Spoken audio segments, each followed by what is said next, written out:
Good afternoon, everyone, and welcome to this session on building a market for energy efficiency, how demand for quality domestic retrofit is growing and why. So my name is Richard Miller from Miller Klein Associates. I'm also Associate Director of the Connected Places Catapult. Somehow, intriguingly, in the translation of my company name, it has become Killer Klein Associates, which I actually think has got a certain ring to it. I should have taken advantage of that one, but anyway.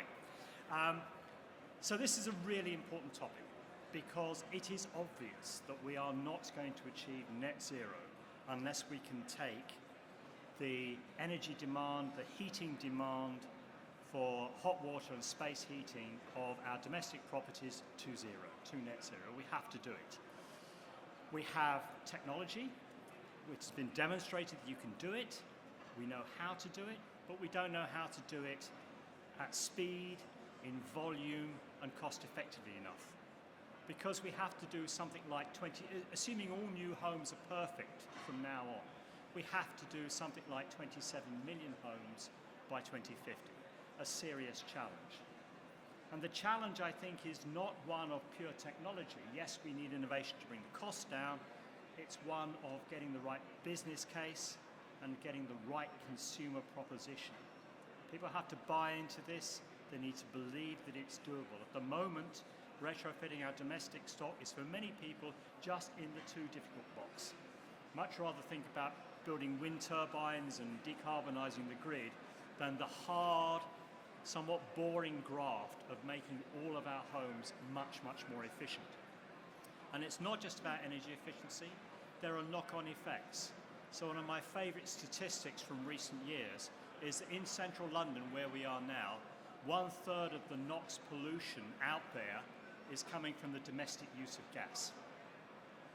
And we have a report published today saying that the number of people dying from external air pollution across the globe is much higher than we thought, taking an average of 2 to 3 years off the life of everybody. So it's not just about energy efficiency, it's about building homes fit for the future that are low carbon, non-polluting, are desirable places to live, have all those properties that we need. So we have three excellent speakers and then we'll have a Q&A. So we have Kate, Russell and Richard are going to tell us about their parts in it, and therefore I'm going to introduce straight away Kate, who's is a senior project manager at the Renewable Centre for Sustainable Energy. I keep getting it wrong. Anyway, so Kate's going to explain her part in one of the major BEIS projects looking at how we might do this. Hello, thank you very much for having me here today. So I'm just going to talk to you about what we're doing. I'm not saying we've got all the solutions, but hopefully we're going to pinpoint some of the barriers and that may or may not be known already. So we are running one of the pilots for building the supply chain. We're running it in conjunction with the Green Register, who are here and have a stall somewhere down there. So do go and see them. So we've got two aims, to drive customer demand, to retrofit through a whole house approach, and to engage with and improve the knowledge of the supply chain. And the supply chain here is micro SMEs primarily, so it's a very different supply chain to some other areas. Future-Proof, which is the name of our project, has come out of a number of different projects and areas of thinking. So I founded Bristol Green Doors 10 years ago, and a lot of it has come from the research that we did around Bristol Green Doors, having a look at who visits Green Doors events. Greenheart are a sustainable building company based in Stroud and Bristol, and basically do passive house now, and they get a lot of customers coming to them and asking for building works, and they just can't help the amount of customers that are out there. So they're looking to see how they could help in driving improvement in the supply chain. And then my CEO wrote an article a few years ago called Do the Next Million First, which is on the CSC website if you want to have a look at it. So this is a breakdown of visitors to Bristol Green Doors events back in 2015, I think, using Experian Mosaic data. Got some lovely titles that they use. They're not mine. I haven't made them up. This is what they call them. But as you can see, there are peaks on that graph that show there's quite a lot of visitors in particular areas. So the blue ones are the national average, the red ones are the Bristol average, and the green ones are the visitors to Bristol Green Doors. So that have identified 6 particular groups that went to Green Doors events, and we wanted to have a look at those people in more detail to see whether we thought they were the appropriate people to target for this, for getting people involved in retrofit. We also wanted to have a look at the technology adoption curve.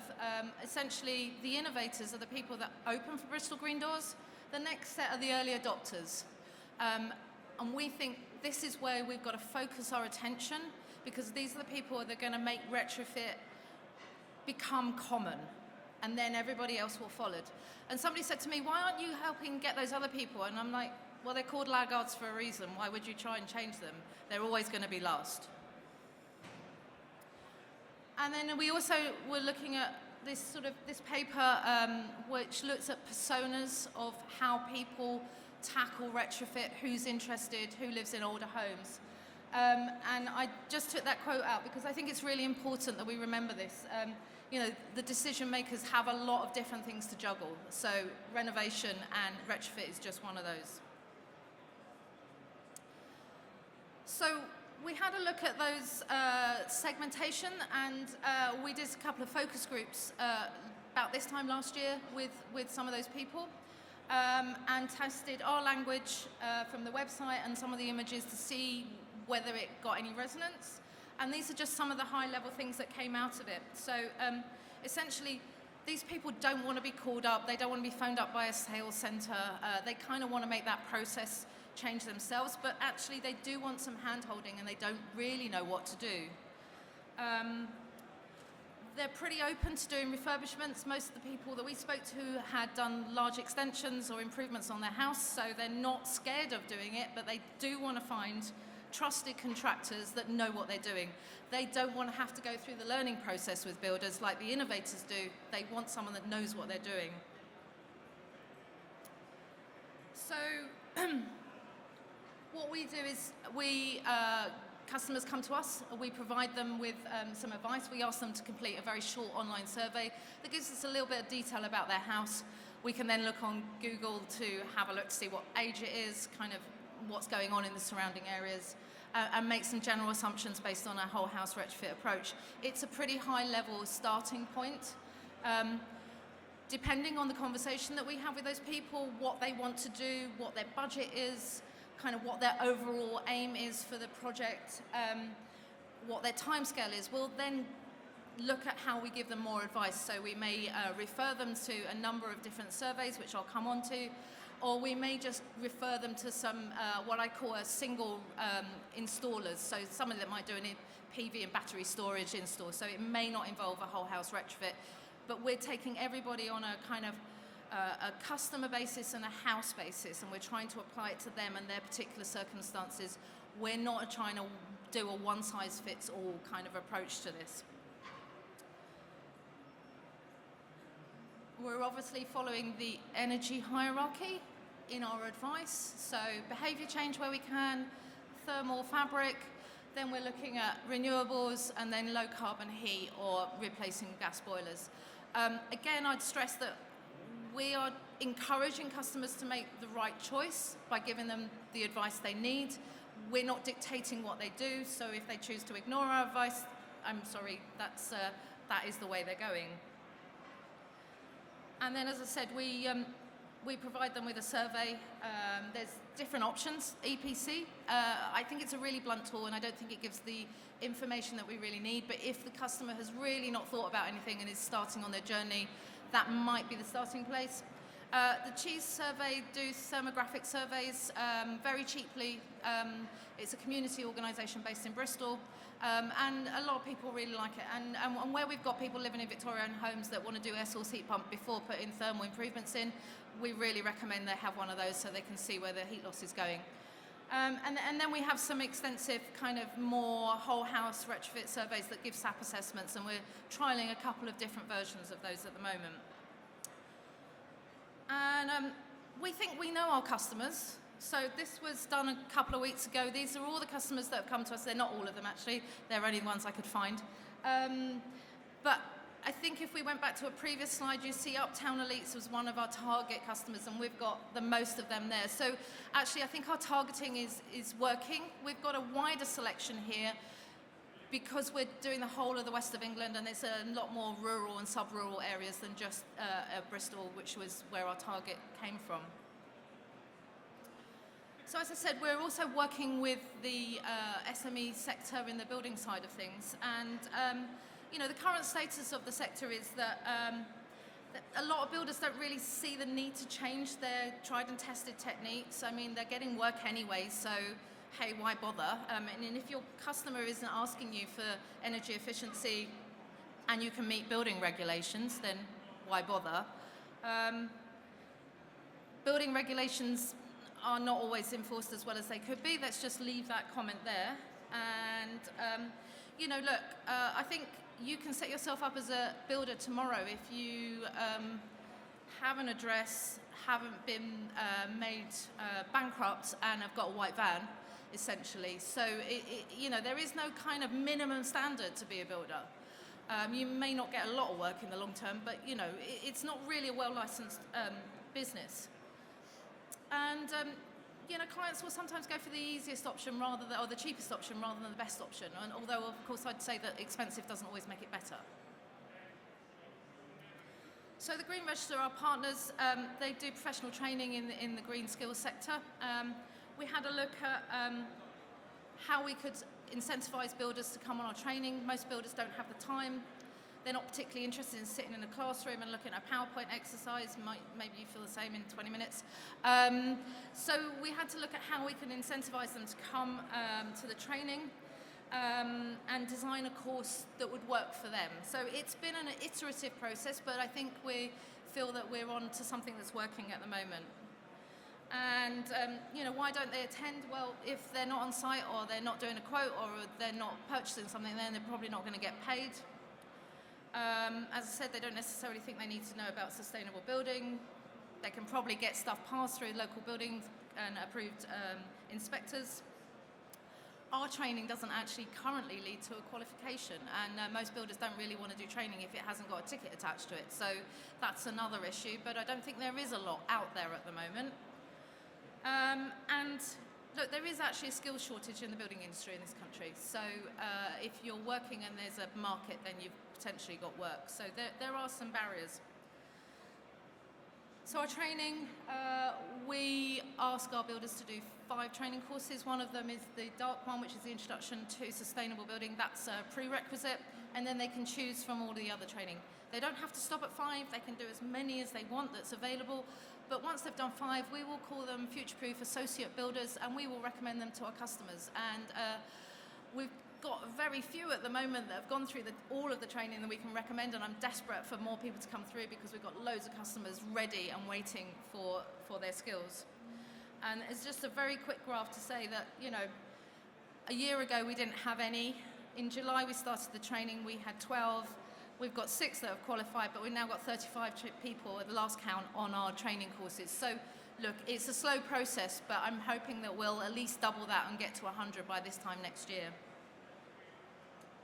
I got a little video. It might not have any sound, but we'll give it a go. So.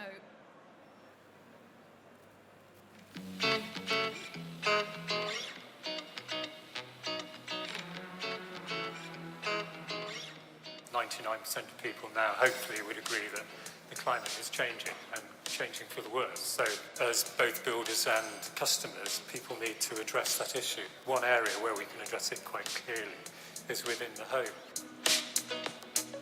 We get a lot of inquiries about work, and it's really disheartening when you know you can't help everyone with the work, so you have to turn jobs away, and part of that is knowing that it's then going to be done by someone who doesn't understand the materials, things that aren't suitable for the building. Building contractors need to skill up. There's pressure coming through building regulations but also builders need to be knowledgeable to kind of meet that demand.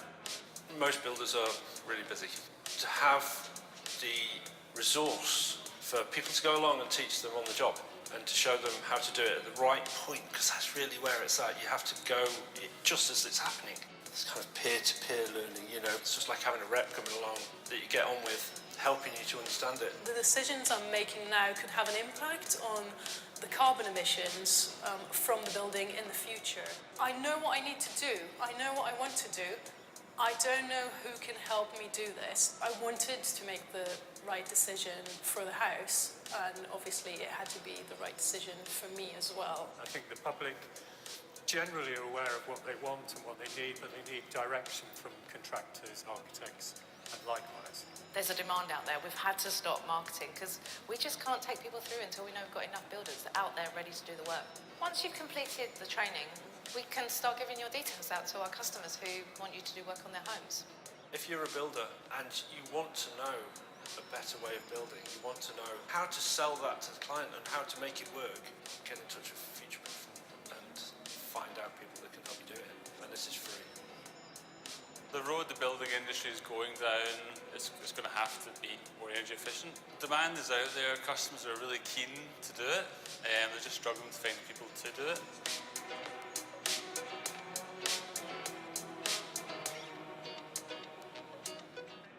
So there's some of our future-proof associate builders, which are great. And the toolbox talks that they were talking about, we're just launching now. So builders don't actually have to do our training, but they can get one of our future-proof approved associate builders to come out and give them some support on their building site at a time that's suitable for them. So we'll see how that one goes. And, oh no, sorry, moving on. So just to finish off very quickly, this is the learning that we've had from our year of running the scheme so far. It's definitely a market out there. People really want to do this. A lot of them are called able to pay because they do actually have the money. I think really people don't understand what's possible. They don't know how to do it. They do need some help.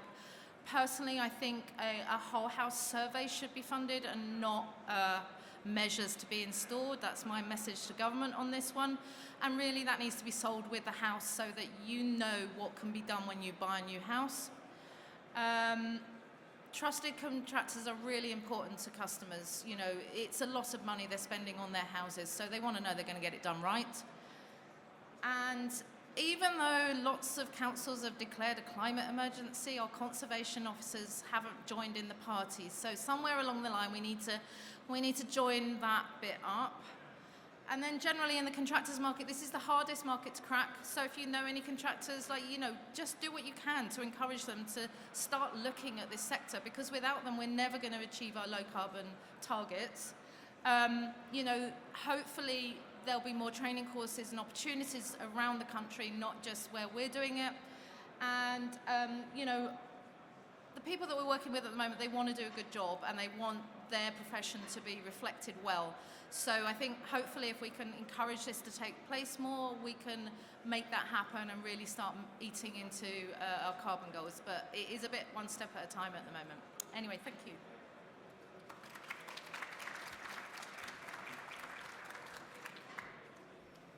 Thanks very much, Kate. So moving swiftly on.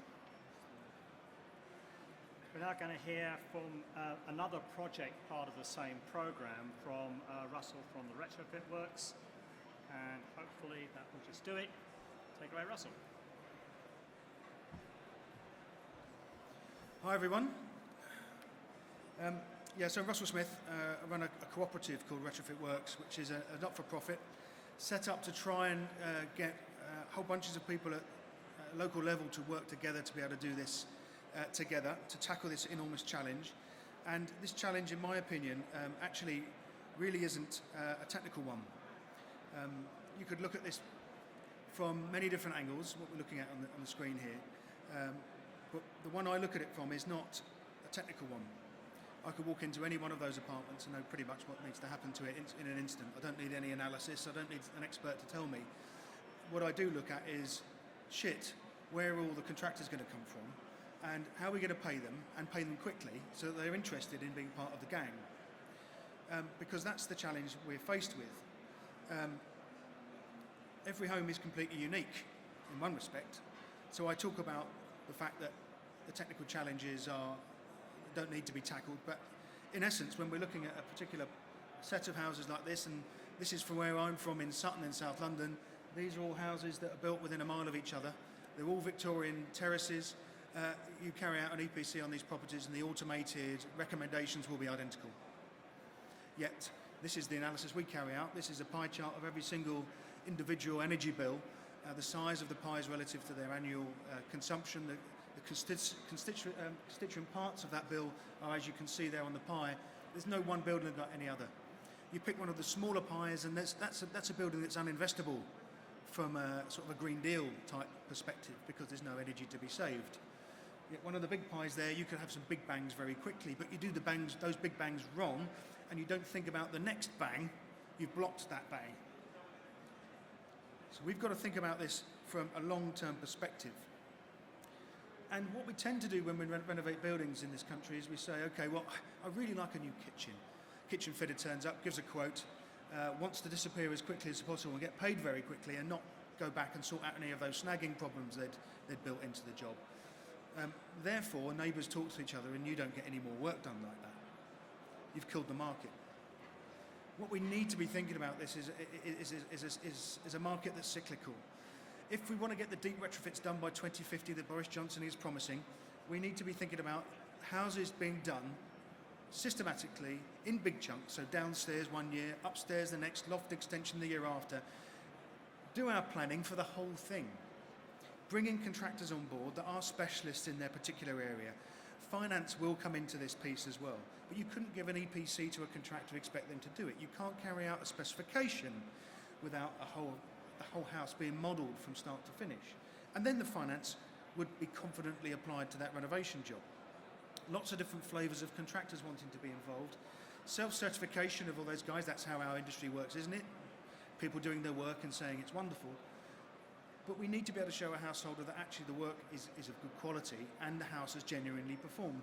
And I put this line down the middle because I'm trying to be argumentative and say, well, the guys on the right doing the work, they are biased, and the people on the left, they are impartial. These are people at different stages of the process that understand their thing very well. And sometimes that thing is because the person that's giving you the advice is doing it because it's for your benefit, not a Valent trained gas engineer that only sells Valent boilers that wants to sell a Valent boiler because it's good for them, they get a good kickback. Well, hang on. A householder can smell that kind of bias from a mile off, and that's why this industry isn't flying. What I'm telling you, this is all about trust, and trust is made up of three things. The first is authenticity. The person is not putting on an act when you're giving you advice or they're selling you that particular product. The second is rigour and logic. You're actually putting some analysis into this. You're giving somebody that's genuinely worthwhile on that basis. And the third thing is empathy. You're actually doing this from their perspective. And this is the thing we tend to fail on. Because the eco-contractor wanting to sell somebody loft insulation has not thought about all the other things that house actually needs that are more important. It's thought about loft insulation. And I can get you a bit of a grant, mate. So when we're working on our BASE-funded supply chain pilot, we're looking at perspective of trying to pull different players together in the market. Customers actually do want this stuff. We don't have a problem finding customers, same as Kate. This is not a challenge to us. What we're trying to do with everybody here is make them an awesome offer. And even if people get over that line, they need to be able to trust the supply chain and be able to do this kind of stuff. I think I've never met a contractor that deliberately wants to do a bad job. They've just not necessarily been shown what good looks like. And I think that's what a scheme needs to do on their behalf. We bring in with our cooperative model advocates. This is another type of membership to our co-op, and these are people that really want to drive the change but can't engage with the supply chain. So we've got a number of members on that side now. Citizens Advice Bureau have joined, Energy Saving Trust have joined. We've got a number of local authorities that joined. They want to engage with the supply chain, but in their way is an enormous, usually crap procurement process which stops anything from really happening with any level of excitement. So we can kind of do that for them just by joining. And the finance providers get this and they like it too because they need a model they can trust. So Our model is a trust mark scheme, and on that basis we can bring everybody together and be audited by someone externally to make sure we're doing a good job at every step of the way.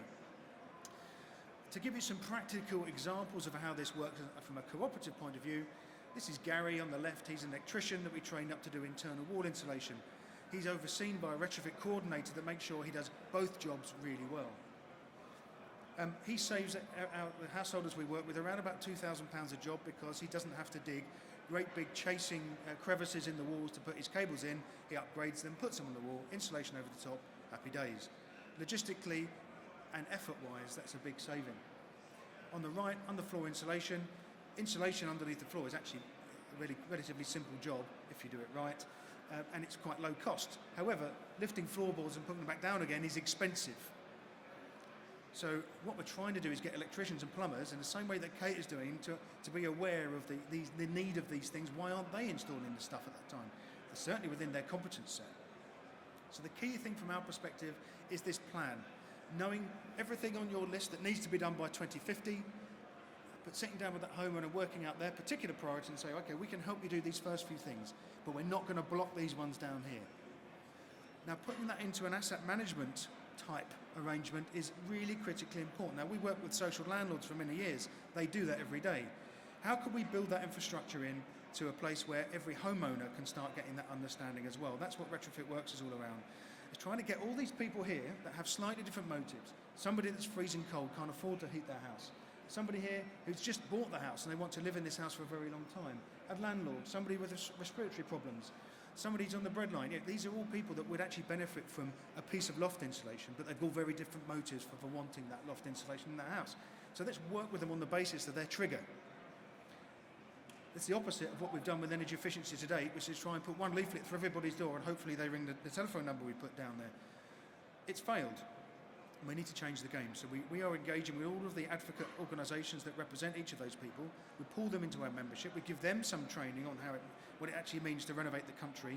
We get a supply chain on board, which we vet. We actually go to a point where these guys their membership process means that we actually vet every single part of their organisation, their competencies, their capabilities. And we bring them in to give them a number of tools to help them do their job better with them than they would have done without us. So really, the ingredients we're trying to bring to the piece here are on the screen here. So every home is renovated to a high performance eventually. Give every person that works in or lives in a home access to awesome information. So the schemes that you'll hear about shortly, you'll see an example of the software we've got now where everyone in those areas has access free to an online platform which they can access their house and start playing around with measures installed in that house to see what the cost and the benefits are. The whole house plan, but absolutely exceptional service and exceptional execution. So the rigor element of the trust that I told you about is critical. But there are two funnels here. I won't bang on about this because Kate's already done quite a bit of that. About what work's going on. We're doing similar things. It's critically important to be working on two funnels. And for us, those funnels have to coalesce around a customer journey that's repetitive. We might be directing that customer journey at different groups of people, but actually we have to get everyone confident in what's next so we can explain that clearly to a customer.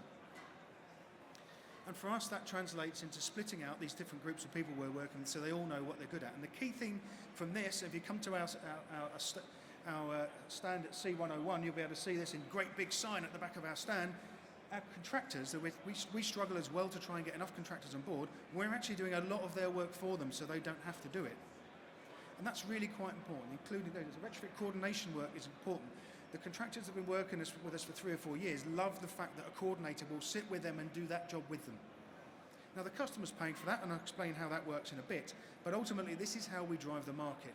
Contractors are sceptical over what the future holds. They are making lots of money doing, in my humble opinion, not very good work.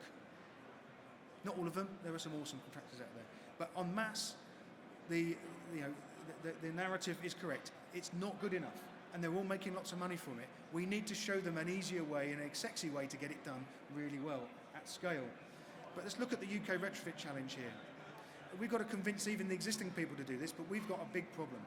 We did this work for the Labour Party in the lead up to the general election last year, showing them what does the nation need just to get to 2030, let alone 2050. Minimum of a SAP-C target is what we're aiming for to get before 2030. And look at the numbers of people we need to get to. You probably can't see that actually. 383,000 people we need in industry, and currently we've got 160,000. That's more than doubling of the numbers of people working in the industry. And you'll see 2019 was the target I'd set to try and get those numbers. So we're already behind. So we need even more than is on that chart. Where are they coming from? They're not going to come from college, because colleges are training people up on the wrong stuff. This is an enormous challenge, and I really worry about some of the things that are being mooted now about enormous grant schemes coming out, even within the next 1 or 2 months, because they're going to be putting grant funding into houses doing the wrong things. But this is the biggest engineering project the UK has ever seen, if you look at the scale of it. 27 million homes retrofitted in the next 30 years, £233 billion project there. Look at some of the other stuff that's been funding there. We're not too dissimilar in some of the big projects that are out there. The benefits are huge, the risks are bigger in my view.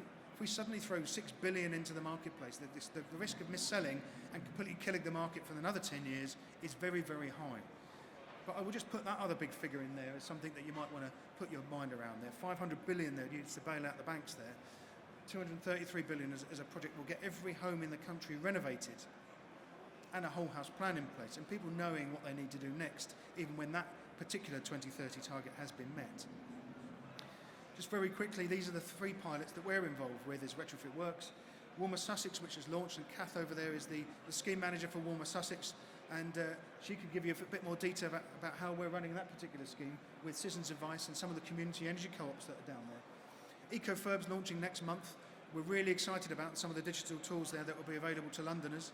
And Cosy Homes Oxfordshire has been running now, and the thing that worries me the most is we've got more customers that we can handle. And this is an area of the country that seems devoid of contractors. So we've now arranged some funding to create some contractors that will be members of our co-op to do the work. Where does it stop? But we've got to do it. It's a big target and we've got to tackle it. So just moving on to give you an idea of some of the flavour, the branding that we're putting out there that's attracted these 200 people that was been developed by Tanisha at Concept Culture. Anybody that wants to work with a decent organisation that really understands this stuff, that's them. Trying to get the branding together to really push these people out there. Customer journey, so people know where they're at. So every time we have a communication with a household, they say, "What, you've done these first 2, you're on this one now, you've done this, we're going to do this, this is what's going to come when we've had this discussion." That's the stuff that homeowners don't get. That's what they're really striving for. On the left, we've modelled every single house in Oxfordshire now. A householder can log on to their house and see what's possible before they've actually met anyone. That's a big deal for us. That saves us a lot of time. And the upfront stuff is where the cost really is. But also, strategically, we know how to target individual parts of the borough, of each of those local authority areas, to know which people will benefit the most from our service, so we can start to get some big wins. Overlaying that, as I say, Kate's got access to the same data as us, Experian data. What type of customers live in these areas, so we know how to approach them technically, and we know how to approach them with a certain offer that we know that they can afford to buy. And here's a sneak preview of our app. Come and have a go at it on our stand at C102, which enables our householders to log on to their house right now to see what's possible. So the components you've seen of our model here, how do we get paid? This is the key part for us. We overlay a price, a percentage that's agreed across all of our cooperative members onto the price that the contractors charge, because historically householders are very happy to pay a bloke with a shovel, but not very happy to pay someone with a laptop. So we put our cost at that stage of the process. So we take a massive risk on where all our cost is. And we do that by actually taking up a lot of the cost, a lot of the cost of the overheads for the contractors. We're not asking them to reduce their profits. We're not asking them to do anything other than a good job very well. But we might be able to take a little bit of a cost away from them in terms of materials by bulk buying across our membership. And it's starting to work extremely well on that basis. The coordinators are the key for this. Go to the Retrofit Academy stand near to ours. You can understand a bit about the group of people that are coming together to offer this service really well. And they have to have a number of competencies. And it's really quite an interesting job to be done. Energy competent, of course. Design expertise on how buildings really operate, absolutely essential. But they've got to be commercially savvy as well. Know what a good tender looks like from a contractor and advise the householder wisely as well on that basis there. So these are really critical people. I'm going to whiz through a few slides here because I need to get off. But that whole house plan, we've got some examples of it on our stand if you want to come and have a look. Really gives people that idea of what it will take to get their house to net zero, including sorry mate, we can't get your house to net zero, but plant 83 trees and you'll get there. That's an honest appraisal of a house. If it ain't going to get there, we need to tell them.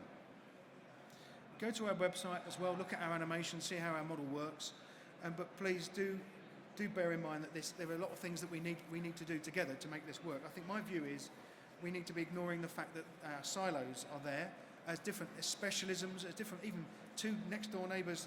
We've got 3 companies in our membership in East London, they're all in the same building, and they're all buddies now, they share resource. One person, 1 week has got lots of work, actually their contractors are sharing that. And my view is, with cooperation, this is all about rising tide, raising all the boats together so that we can actually get this market moving.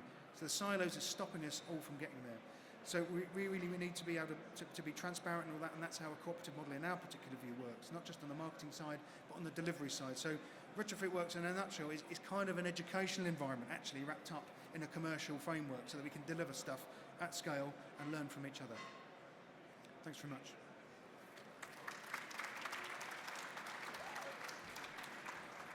Thanks very much, Russell. So 2 interesting different views on the supply chain and how we might manage that. And then finally, don't you hate it when you lose the mouse on the screen and you can't find it again? And finally, Richard from Turner & Townsend is going to tell us about a different project working with the Mayor of London. Hi everybody, Richard McWilliams. I'm actually here today representing the Retrofit Accelerator for Homes. I'm going to go back a slide. Did I press that button or did somebody else? It's an important point. It's a European funded, ERDF co-funded with GLA program to really help accelerate the retrofit market across London and thereby the UK. And I would say with our focus as a starter market on the social housing sector, it's actually mixed tenure, so we're talking about the same types of organisation ultimately. I'm going to focus on the supply side about driving demand. And really, I guess, from the previous 2 speakers, they say, well, what's the problem? You've got more clients you can shake a stick at. Well, and I know it's not quite that case, but what I'm trying to do is there's 3 million properties in London. It's really hard to get them to do anything. And the social housing component of that is really, really hard to get it done at scale. So what actually is the supply side, the demand side problem? Well, if I'm being frank, and I don't think I'm offending anybody in the room, bottom line is the solutions don't work in carbon saving, and there's how many generations of loft top-ups and cavity wall insulations that all fundamentally don't make you warmer and don't save the planet. But when you do, they're really way too expensive, and they're not affordable, even for the social purpose of social housing organisations. As a cost, it's punitive for a social housing organisation. And even if they do want to spend the money that way, actually then at that point it's really hard to get those supply chains that will stand by the performance that they deliver in order to make any kind of sensible investment case stack up. The market doesn't work. That's the problem, and that's the one we're all trying to solve from different sides. At scale and for social housing, I'll put a rider on it for diplomacy. So for me, there's 4 questions here about how to address that, and that's really the essence of what my bit is about. It costs too much. 233 billion to EPCC, it might be 600 billion, 800 billion to do it, full Monty to get to net zero so we don't all suffer catastrophic consequences to climate change, 70 million people dying a year from the impacts, not even mentioning coronavirus. So how do we get the initial outlay down and more certain? Well, we've got to work at it. We've got to work really hard at building this market so we get scale into it, because through scale and industrialisation will you get some cost efficiencies. You'll get investment in technologies and products and all these wonderful things today you will get investment in. But the problem is, you could go around here and bang a lot of this together, and would the energy saving be secure? No, is the bottom line. And it's proven. I mean, in Rajat and all the work that's been done, and in Salford and elsewhere, single measures tend to not perform the way intended, and whole house, when put together, very rarely does, subject to workmanship, and that's why the retrofit coordinator is one of the roles.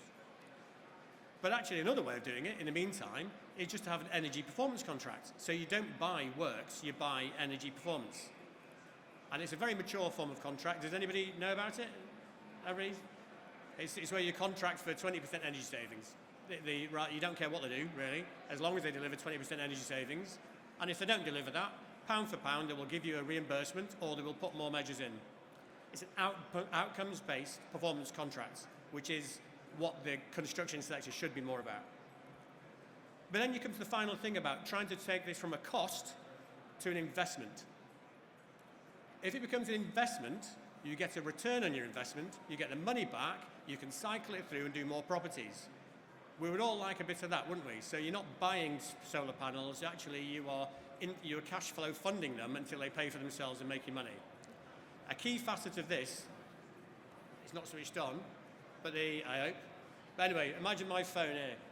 You've all got phones, you pay a bundle, you're not buying satellite communications and mobile, and app stores and all the other, you're buying the facility of communication. And for broadband, your bundle, did anybody think we'd be buying, spending 50 quid a month to watch BBC on iPlayer? And it might be Netflix for an extra 12 quid a month. And what we're talking here is servitization.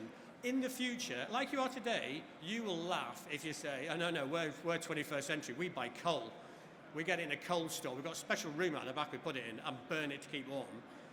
People in future generations will say, buying gas by the cubic meter to burn it in our house without any of the consequences of that, terrible as they are. Raw utility purchasing, why are we doing that? What we want to do is buy warmth, buy comfort. So instead, buy a comfort plan. And the thing is, if you plug those together, if you have an energy performance contract that guarantees you've got no energy bill, all of a sudden your comfort plan can give you warmth, hot water, ability to charge your various bits of kit, and all of a sudden you can use the energy bill that you no longer have to pay for all that to be done. Guaranteed, because the energy performance is being contracted and is guaranteed. Now, the only problem with all of that yet is it's a hell of a market to mobilise. So the bottom one is, how do we get that to a scale which attracts investors to mobilise that new market? It's the new construction sector. You are seeing it. It is in parts here today, and our job is to scale it up. Because we wish to demonstrate that a diverse and aged stock across London in which people die from living in underheated homes in the 21st century in the UK. We want to show that by doing a deep whole house retrofit approach, we can deliver warm and, most importantly, desirable homes for every occupant. In doing so as an investment rather than a cost.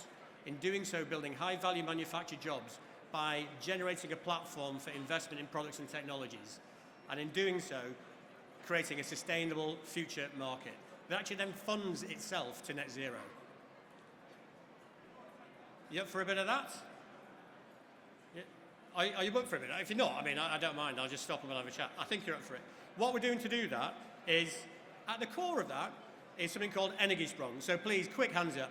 Have you heard of Energiesprong? This will materially depend on how much I waffle on about it. Right, so most of you have. Those of you who haven't, there's a stall just over there. It's an approach to retrofits that's been developed in the Netherlands and has been brought over to the UK. And I'd heartily recommend you take it over there, because that is deploying all these facets that we talked about, where they do a retrofit like in Nottingham City Homes here. You see the poor fella in the middle. He was a private rental landlord. He didn't want any of this malarkey, investing in new zero stuff. He wasn't sure how he was going to get the money back. How do you think his property value's gone? How do you think? He's gagging for it. Now, the next row that's down, he's first in the list. He says, right, I want that, because I'm going to get it back on the value, let alone on the energy performance. And then the ones down the bottom left, Energiesprong sometimes get collared for just doing boxy 1960s. It's not the case. And in fact, actually, what I'd say is in London, we have to recognise that we have all kinds of different stock. All kinds of different stock. I think there's about 6,000 different archetypes. Russell, is that right? There's like thousands and thousands of archetypes. They're in the standard. So we have to address that and find a kit-apart solution with a commercial construct that almost sells itself as an investment rather than a cost. And that's my challenge. But I'm not alone. So I'm from Turner & Townsend. We're a project manager, cost manager. We've got Energiesprong on our side, which is fantastic. I've got the badge, and I know lots of other people do too. But I'm aware, though, that they're almost like the Extinction Rebellion for retrofit. It's fantastic. They're so hardcore. It's unbelievable. What actually we need to help them scale up and deliver and execute successfully scaled at market is the likes of Carbon Trust and PA Consulting to give that corporate rubber stamp. So business cases and the promotions, the assumptions, the technical solutions, the commercial approach will all have international exemplar rubber stamping from all likes of Carbon Trust. But interestingly, and down back to both of your presentations, the absolute fundamental thing of this is strategic communications. If you take one takeaway from this, all three of us have said, A, you can do it, B, there's a great market, and C, really important is communications.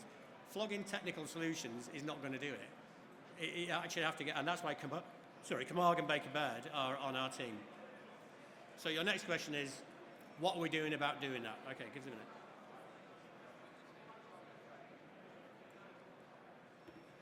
So, 3 things. I'm not a QS.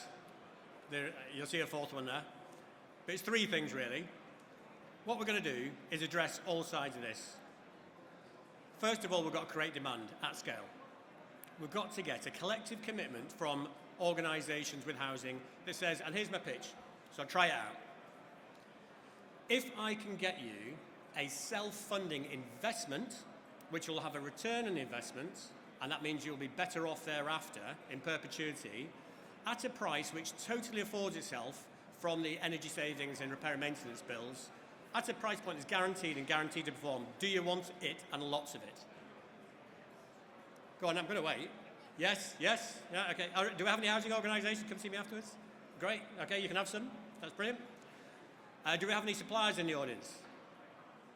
No, it's all right, they're all around here, busy, aren't they? But anyway, my job is to go to the supply chains, a little bit like yourselves, and say, actually, if I can get you a £233 billion market supply chain, or London's version of it, but it's more like about 600 billion if you do this net zero anyway, a multi-hundred billion pipeline of new high-value manufactured work to help you position as a net zero future delivering organisation where you will make money proportionately, it's business, but you'll be doing a great thing. Do you want it? And their answer is yes. They say yes. And then what you do is you go to government and say, hang on, I've got a £600 billion market opportunity which will pay for itself to deliver on your net zero challenge, which is simple, it's increasingly proven, and everybody wants to do it to deliver the 21st century construction sector we always wanted. All it'll cost you is to help get it going. Do you want to do that? We'll do all the hard work. You just give us a few bob. And they say, yes. And they have. And they said yes. So, what does that mean? And where are we? Because we launched a couple of weeks ago, but we've been going for about 7 or 8 months. It's really hard to get this pipeline together, especially when it costs too much and doesn't work. However, interestingly, we've been able to get 1,000 fully funded demonstrator homes across London, across about half a dozen boroughs. And I would say, 2 years ago, there was only 10 in Nottingham. 1 year ago, Nottingham decided to scale up to the next level, and there was some in Exeter, and maybe 6 in Malden, maybe 100. But as of today, as of a couple of months ago, we have 1,000 in London alone that are fully funded, even when they cost too much, with an active supply chain there to respond to it. And the really interesting thing is, there's definitely, I mean, the next one's up to 10,000, we've definitely got them. We've line of sight to 10,000. I'm thinking more than 100,000 in London alone. And I could give you, by borough, a list of where those are. I'm not going to. But I would say I've got line of sight to 100,000 in London alone. The market is there. The demand is there. Our next challenge is to get the cost down and to get the supplier base. And now, it's fantastic, and this is why they're all complementary. We all need to do all these things together. Part of our job is to get the supply chains on board to thinking about comfort plans, energy performance contracting, and all the capabilities to supply the quality that we talked about before. Now, it's not impossible to get costs down of these things by 50%. In fact, it's happened already in the Netherlands, and this, you won't be able to see the graph, but look at Green Alliance, scaling up retrofit, they'll give you the details. And in fact, there's a suggestion, indication that it's happening in the UK already. I'm less sure, I'd be interested, I'd like to get to the bottom of the numbers, but there's definitely a trajectory there to be done. And to do that, with Energy Sprong, we're supporting them to do design competitions, we're supporting the Green Alliance around their thinking. There's going to be a new update on their scaling up retrofit study, I think, coming down. But also we're getting, manufacturing consultancies in who literally, normally, as standard practice, take out 50% out of any manufacturing process. So it's been done before many times, and we're going to do it again. So the third bit is going to government. Now, 233 billion or 600 billion market, of which money will drop into the exchequer. So how much do we need? 2.8 billion, I think was mentioned in the general election for a national non-domestic. 3.8 billion for a national social housing retrofit program. You saw those ones, did you? It's a lot. It feels like a lot of money. We're only asking them for £250 million. Now, in fairness, Bees kind of went, what? When we asked for it. But then they came back and said, well, here's 10 million to get going.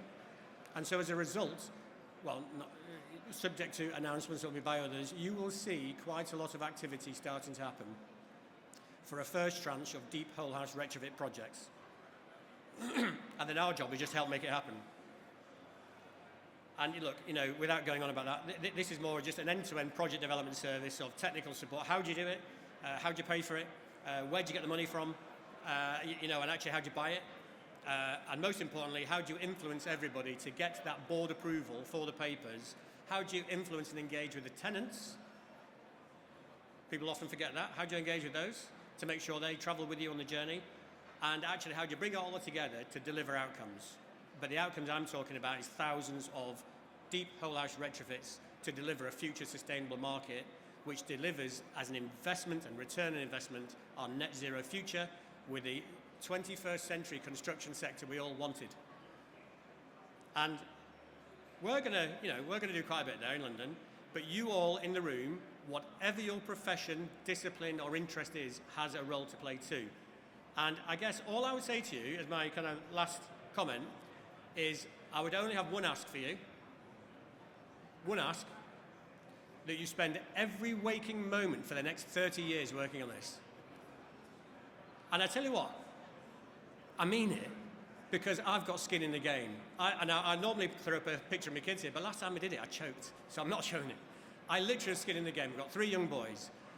I want to be able to look them in the eye in 30 years and having successfully achieved all of the above to deliver a fantastic, net zero, thriving future, that I did the right thing, because this is the fight of our lives. And if I can't leave you with that message that says, do everything you can, and if you can't do it yourself, influence somebody who can. Go and lobby for it to get the money for it. Go and speak to your housing associations to get them to buy into grabbing it by both hands and doing it. And if you're an architect or an engineer or a supplier, get stuck in and get your solutions working, because this will be a very rosy, profitable and sustainable future.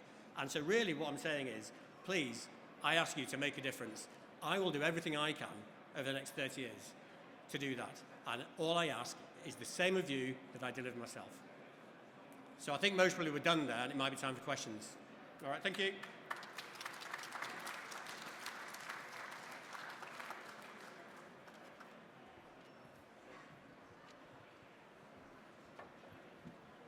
Okay, so a powerful argument from Richard there.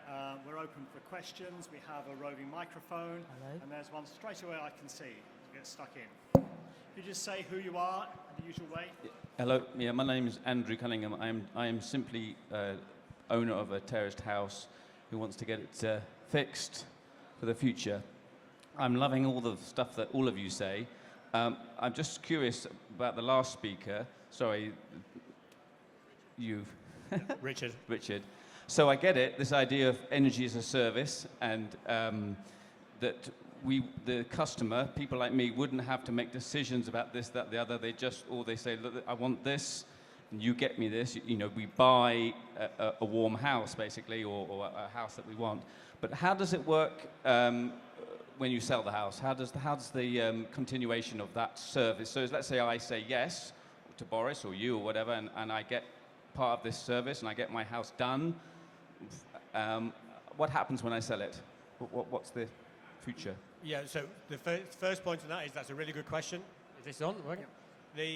We're starting with the social housing market where that is less of an issue because it's pretty difficult. Sure. We are aware that, I think there's an idea of a solution there. I wouldn't wish to sell you it that is here today. So in our next 2 years, we will be focusing on mixed tenure and area-based schemes. For me, I think there's 2 aspects to it. One, it just travels as a commitment on the house. As a, this is you guaranteed net zero energy. You're buying a comfort plan. That's it. You can switch. It's not. You can switch utility provider, so it travels. But I think the other facet of it is actually your house will be more valuable because of it. Also, either now in development terms, if you like me, I live in a 1960s dodgy looking, I'm the ugly house in the street.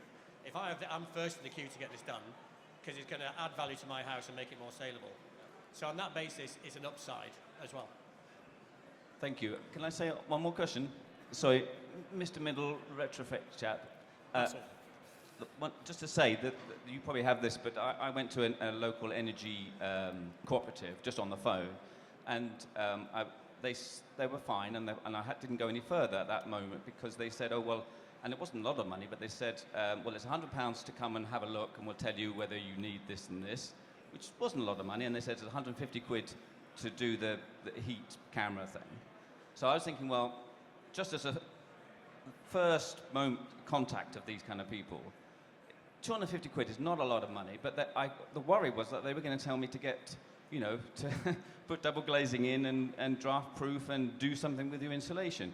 If for that 250 quid they said, look, we know what we're going to do, we've got all the suppliers who you will love and trust, and so you spend your 250 quid with us, and we will fix the problem.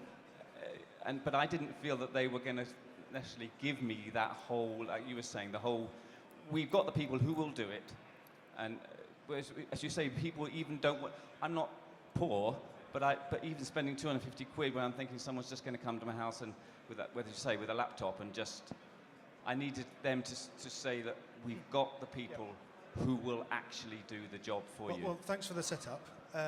That's exactly what we do, and then we'll give you your 250 quid back later. Because this is all about the cost of getting everybody in the right place up front, and that's largely why large-scale energy efficiency programs have not really worked, because at scale in the UK, because it's extraordinarily expensive to run a call centre or to go out and give advice. That's why I agree with Kate, actually. If we gave every house within the next 6 months a whole house plan, it would help all of the schemes. It would help you. It would help Richard, actually, because it gets energy sprung in the right place too. You'd know which ones to target, but better than you can at the moment. Not saying you can't do it well, but it helps us all to get the pixelation sorted out on our crappy image, because that's exactly where we need to be at. So we do have to charge, and quite rightly, the people we are targeting, that sort of figure is not too nuts, but if we can give the money back when they go on and do something, then that seems to be the right answer. That's why we seem to be getting quite a lot of people. Can I just ask a supplementary question on that? Because we did some work at the Connected Places Catapult back end of last year, talking to social landlords, among other people, and looked at what are their concerns. And one of the things they're absolutely terrified about is what they see as the risk profile. And basically it comes down to what you would expect from any consumer. Is it going to deliver what was promised? Am I going to get ripped off by cowboys? And then finally, am I going to have to do it all over again in 10 years' time when the opinion on what's the right thing to do changes? So how do we begin to address that? Because it's not just individual householders, it's entire supposedly skilled organisations have exactly the same fears about the future. I mean, I know Kate will have it'd be good to hear more about how the training's working in Bristol. But my angle is that training in combination with the retrofit coordinator, in combination with the technology that Richard's developing in terms of really cost-effective ways of monitoring performance of buildings, give you feedback on what's not working so you can sort it out. The energy performance tracking will change the game entirely. We're trying to work on it for an owner-occupied perspective, which is super hard, actually. And you are really going very niche on your customer base at the moment when you come to that kind of offer. But the warranties and guarantees there with an impartial retrofit coordinator that will make sure that another contractor will sort it out if the first one didn't. That's an answer, but you really want to get it right first time. And I'm not going to hold my hands up and say we've nailed everything. We're not going to. But what I will say is the 2,000 or so households we've renovated over the last 5 years have all said if they've had a problem, we've sorted it out. And I think that's really what people want to know. And a proportion will have a problem. You're not going to have no complaints. It's not going to happen. But you need to be able to sort it out. And I think that will get people sorted. I think in the short term, certainly on the innovation curve, some of the early adopters will be prepared for that. Yeah. Anything to add to that, Kate? Well, I just wanted to pick up on your comment about the survey, really, and it's some feedback from a customer we had that said, I'm buying a new house, I've got an EPC because you've got an EPC because you're buying a new house, I've had a building survey, why do I now need to have an energy survey? And it's a really good point. And I'll kick it back out to Rick's, essentially, and say, why aren't your building surveyors learning about energy efficiency? You're charging them £800 roughly for a building survey that says, you've got damp, go and find a damp expert. Does anybody in the room know a damp expert that can actually solve a problem without moving it somewhere else in the house? I know a couple, but there's not many. And go and find an energy expert. And just, there aren't any. So the reason I say that we need to fund this is because if you're already charged 1,200 quid or something, or £1,000 for surveys before you've spent any money, why are you going to spend another 500 quid on an energy survey? So we've either got to incorporate it in a building survey, or we've got to spend some money on it to make it part and parcel of that process. And to just go on to the training needs, I mean, look, we're starting really small scale. We've got 35 individuals going through the training at the moment. But I think they're coming out with the principles of retrofit. So they understand air tightness, they understand ventilation, they understand thermal bridging. We're talking about appropriate building materials for the right type of housing, because I'm really, really nervous of this one size fits all, let's use a PIR board on a house that's meant to breathe. It's not going to work, there are going to be issues. So we're training them in that approach. It's not rocket science once you understand it. Working alongside retrofit coordinators, I think it's a fantastic idea. But again, you either got to make it part and parcel of the costs, or it becomes a project management fee. So it needs the right people to have the right skills. And with many of these things in energy efficiency, like, if we were spending lots of money, which Russell's figures say we are, but because it's efficiency, we're not spending money, we're saving it. So there's no money in paying the people with the skills, right? Who needs to? We can pay the people that are spending lots of money building concrete and steel tower blocks, because that's commerce, right? Question over here. Yes, well, as a member of RICS, Paul Savoy, Chartered Building Surveyor, I will defend my profession a bit, yes. Building surveys are brand. I've just done a building survey of was actually a refitted or conversion from office to residential work. And they're very difficult to do because half the things you can't see. It was a big block of flats. I mean, basically, we're going to be interested. We are probably putting a valuation on the property as well, and an insurance valuation, and looking everything from the chimney pots down to, well, you can't see the foundations. First thing we're going to worry, is it structurally sound, and are you keeping the water out and things like that? So those are pretty important things.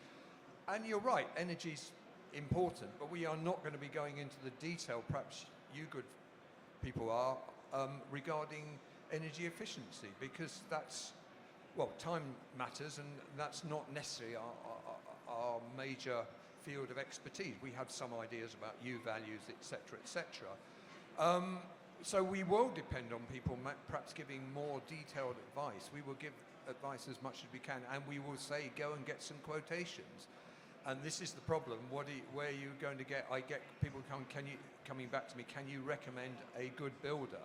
Well, we're not going to put our name on someone who messes up and then we get sued because we don't have good builders. So I'm all for having good, qualified builders. If I could recommend an organisation that said, look, from a retrofit point of view of energy, and that's what we're talking about here, basically, this might be an organisation who can recommend good, reliable and not over costly builders who can do the work, then I'm all for it, and I would certainly endorse your companies. Sounds like you guys need no, to get no, together really, after give this. me your cards, but I've got to be sure you can do the work, and they're not going to come back on me and sue me. As for valuation, yes, adding this gentleman here, I do actually value properties, one, because it's easier, but, well, it's not easier. Yes, you will add some value by increasing the thermal efficiency, but I think it's a very small beer compared with where the property is. It's 20% accommodation. in so yeah. 20% in Nottingham. So there's 20% in Nottingham is an example of Increase? it. Yeah. Well, there Well, I are all... remember the there- gap tooth one. They look No, pretty no, rubbishy. Richard, there are all sorts of other variables. I mean, I do this for a living. Are you a chartered surveyor? Work for Taylor and Townsend. Do you know them? I know Townsend, but are you a chartered? Global Yeah. PMQS. Well, I value properties for a living, as amongst other things, and there are. You could write a book about it. It's ceteris paribus, to use the Latin. All other things being equal, people ask me why have I valued it this. The size of a property matters. Where it is the most important thing. Condition, thermal efficiency comes fairly low down, I'm afraid, in the scale of things. Yeah, it's important, but it's So that's my question. So Okay, yes, so if we- you can recommend people. Sorry, We Mike. have some other questions here. I so appreciate we can- it. There's one in the front here. Thank you very much. I kind of wanted to follow up on the point you were making, really, about the risk element. When you see presentations and people talk about this is what we used to do 10 years ago, yes, that's my house and I paid a lot for it. And is there some way of collectivizing the risk, either government or insurance bodies, or maybe you are trying to work on it, so that, I mean, in a sense, if the building trade is in a learning process and inevitably mistakes are made even when things are trying to be done right, is there some way of collectivizing the risk so that we have a reason to do it? That speaks your contracts, isn't it? Performance contracts. The performance contracting is a way of contractualizing the risk ahead of giving assurance that there isn't risk. So there's a good trick there. Ultimately, you don't get a performance guarantee with well, maybe you do with a car. But I'm thinking, when we get into proper industrialization, we worry less about the performance because we know it'll work. And this will travel that trajectory. You guys are building the capability and the qualities to provide that assurance.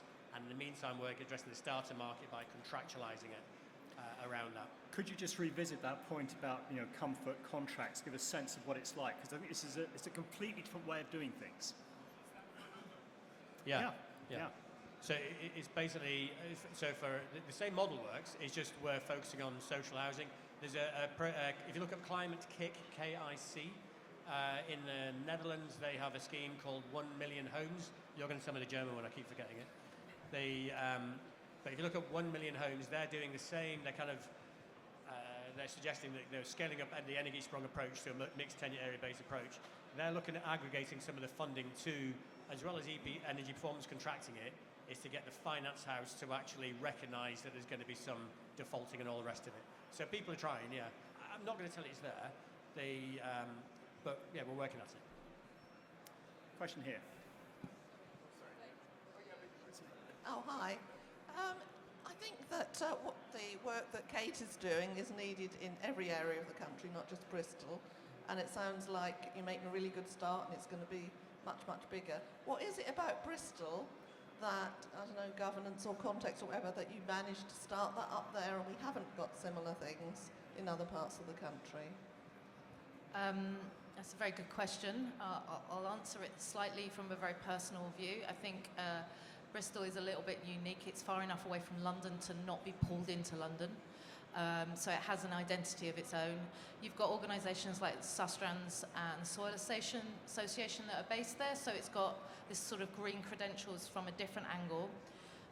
There's a lot of people that lived in Bristol that did Glastonbury, and by Glastonbury I meant they put Glastonbury on. It's got a very grassroots alternative culture to it, and I think that all builds the momentum. And since it was voted Green Capital, that's had its own momentum as well, European Green Capital in 2015. I think other locations could have applied and maybe did apply for this funding and unfortunately weren't successful. Perhaps they don't have the right track record that the government wanted. Perhaps the innovation wasn't quite there. I don't know, because I wasn't even working for CSE at the time that this was put in, so let alone on the panel for it. But I think there is something about building momentum around a locality and the people that are there. The other thing about Bristol is the engineering background. You've got aerospace and various things like that. So, it might not be sustainable, but there is a lot of engineers based in Bristol as well. So, there's something around that. But I don't think it's unique. I think there are other unique elements to other places, and they need to just build on that and learn from what's going on in Bristol, Manchester, the retrofit works, what's working, right, let's nab that if you like. What's not working, well, let's not bother doing that because we know it doesn't work. If the outcome is that we all want to achieve the same thing, we should be sharing information. As long as we're getting some work out of the end of it, I don't think anybody really minds, is my view. Okay, and next door. Thanks very much. John Harrington is my name. I've just come over from Ireland for this. It's a question for Richard, actually. Just a detailed question around how do the tenants, so now previously they were paying for their energy bills, now they're paying, if you like, to pay off the cost of the capital. How does that work from a local authority point of view? Because do they pay the utility, or who do they pay instead of paying the utility, in other words? Yeah, what I direct you to do, because there's a nice graphic on the Energiesprong website, but basically whoever the party is, they manage a comfort plan, but they also have the energy performance contract with the contractor. The occupant will still have a standing charge, will still have a relationship with the utility, you can still switch, but up to a certain limit, that will be a guaranteed set of heat, hot water, plug load and the rest, which they will pay. Now, typically it either goes to the contractor, who then finances it for the owner, or it'll go to the owner. In terms of that's the comfort plan. If the occupant takes up arc welding as a hobby or something like that, or does koi carp on a grand scale, they're going to have an energy bill, and that's why they still have a relationship with a utility company, and they can still switch. But it just means that a significant chunk of kilowatt hours or different sorts is actually assumed to be and is guaranteed to be generated to offset your bill over the year. So an interesting model that the Energy Systems Catapult has been exploring with people is saying, supposing it was exactly like a mobile phone, yeah, totally. right? So which plan do you want in terms of, what internal, so guaranteed internal temperature 21 degrees, that's your base plan, right? This much hot water, that's your base plan. Do you want to bolt on? Do you want to have a shower every 15 minutes? You've got 18 people living in the property. Fine, that's the bolt on. And so it builds up, and people just kind of go, well, that's obvious. That's straightforward, that's simple. That's the model. Can I just build on that? Yeah. Who's the telecommunications company in this? Well, it's whoever holds the other parts of the energy performance contracts. And so that can either be the contractor or the owner, depending how you want to organise it. But the thing I've maybe failed to say here is, how much you pay for your phone, 50 quid a month, or you buy one for 600 or 700 quid, how much you pay for your telly, and your broadband, 40, 50, 30 quid, how much you pay for energy utilities, it's about 100 quid. So the real key pitch here for everybody is, that 100 quid, the new bundle version, is instead of getting a phone upgrade, you commit to a comfort plan, you get a house upgrade. They will literally come in and spend £40,000 doing up your house so it actually doesn't overheat in the winter, in the summer, doesn't get too cold in the winter. It looks a lot better if you live in a house like mine, and actually it even gives you some free room in the space. If you've got a flat roof, it'll give you room in the roof. So, and that's that's one hell of an analogy, and I think the market is literally going to flip like that as soon as we get to the right stage of supply capability, the product performance, and some of the commercial measures. Excellent. Can I invoke the chairman's privilege and ask the last question, which is kind of directed at Russell, but all of you, which is say, I saw your numbers on how many people are needed to make this transformation. It ain't going to happen, right? You're not going to get those people. So where would you put the innovation bets in order not to need that many people? Thanks. I think it's about understanding, it's all about data actually, I think. It's about doing the modelling up front and targeting things in a smart way. Before we go charging up with Boris's £6 billion or whatever he's going to announce soon, I think we need to get our shit together properly, using good data, performance of actual work being monitored, accurately disseminated to everybody across the industry so that we know what's working well. Having people at the centre of the industry that are almost like the curriculum managers of what crap's coming out of the industry, what great stuff's coming out of the industry, feeding it back into the colleges and the universities to make sure everyone's learning on a continuous basis. CPD every month for everybody, mandatory. Building control officers being advisors, not policemen. The whole thing has got to be about asset management for every single building in the country. And actually, we will need less people then. Yeah. But looking at it from a blunt perspective, as we did back when the election came along, that's what we were faced with. The only thing the government was announcing was a minimum standard by 2030. Right? What do we do? But you know, the commercial models will help all of that stuff. Last quick comment from either of the other two speakers. No? Richard, anything? I think, not a political comment, but I think when we get the money flowing with guarantees of performance, I think the supply of suitably skilled people will start to flow through. I think, though, the time it's going to take to get them trained up and qualified and experienced is the reason why retrofit works and your work is 100% essential for every future, every future scenario, and it can't be underestimated. Thank you very much, and can I ask you all to thank your speakers for this session?